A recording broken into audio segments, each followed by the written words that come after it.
जन जागृति साक्षरता अभियान में आपका स्वागत है। हम इन सभी सेशंस में ऑपरेटर्स की जानकारी ले रहे हैं और इस सेशन में हम बात करेंगे रिलेशनल ऑपरेटर के बारे में।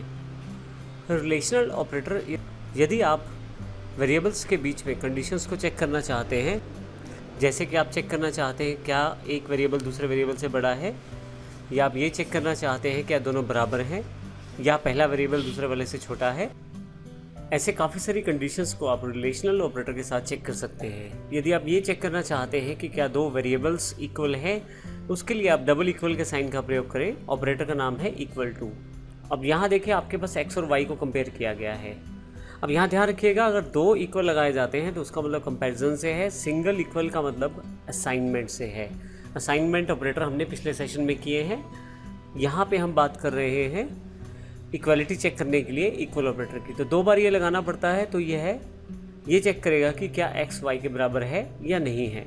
अब रिलेशनल ऑपरेटर का प्रयोग करते समय आपके पास आंसर ट्रू या फॉल्स में आने वाला है। यदि आपके पास एक्स वाई के बराबर रहता है तो आउटपुट या आंसर ट्रू आने वाला है, और यदि नहीं रहता तो फॉल्स आने वाला है। इस तरह से सभी कंडीशंस में ये चीज़ें जुड़ी रहती हैं। यदि वो कंडीशन सही है तो ट्रू, और अगर कंडीशन गलत है तो फॉल्स आपके पास रिटर्न में आने वाला है। यदि आप नॉट इक्वल चेक करना चाहते हैं तो आपके पास नॉट इक्वल का साइन अवेलेबल है। ग्रेटर देन चेक कर सकते हैं, क्या एक्स वाई से बड़ा है। लेस देन भी चेक कर सकते हैं। ग्रेटर देन और इक्वल टू, लेस देन और इक्वल टू भी चेक कर सकते हैं। रिलेशनल ऑपरेटर्स को हम प्रैक्टिकल एग्जाम्पल के रूप में देखते हैं, रिलेशन एग्जाम्पल डॉट जावा के रूप में। तो आइए इसको प्रैक्टिकल रूप में समझते हैं।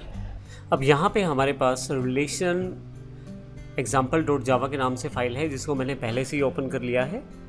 रिलेशन एग्जाम्पल जावा फाइल में एक क्लास डिफाइन है रिलेशन एग्जाम्पल, उसके साथ मैंने दो वेरिएबल डिफाइन किए हैं, ए और बी।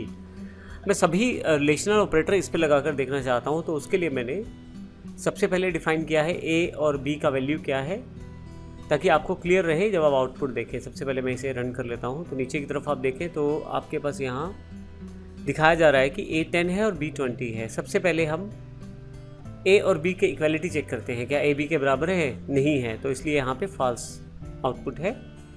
क्या ए बी के बराबर नहीं है, ए नॉट इक्वल टू बी, तो इस केस में ट्रू आंसर आ रहा है, जो बिल्कुल ठीक है, क्योंकि ए जो है वो बी के बराबर नहीं है। और ए ग्रेटर देन बी फॉल्स है, क्योंकि ए छोटा है बी से। ए लेस देन बी, ये ट्रू है, क्योंकि ए छोटा है बी से। अब देखें तो ऑपरेटर के साथ मैंने यहाँ पे ट्रू फॉल्स जो आउटपुट जनरेट किया है वो जावा के द्वारा स्वयं किया गया है। यहाँ देखें तो मैंने सिर्फ कॉन्केटिनेट किया है ए इक्वल बी को। जैसे ए इक्वल बी करता हूँ तो यहाँ पे आउटपुट फॉल्स आ जाएगा, क्योंकि ए इक्वल बी नहीं है। तो इस तरह से आप ये कंडीशंस को बना सकते हैं और चेक कर सकते हैं डिफरेंट टाइप के ऑपरेटर लगा के, जो कि रिलेशन ऑपरेटर्स हैं, जिनके साथ आप किसी भी कंडीशन को वेरीफाई कर सकते हैं, चेक कर सकते हैं, और ट्रू फॉल्स में उसका आउटपुट आप प्राप्त कर सकते हैं। प्रोग्रामिंग में जो ट्रू फॉल्स आपके पास अवेलेबल रहता है, उसको प्राप्त करने के बाद उसके आधार पे आप कुछ निर्णय भी ले सकते हैं।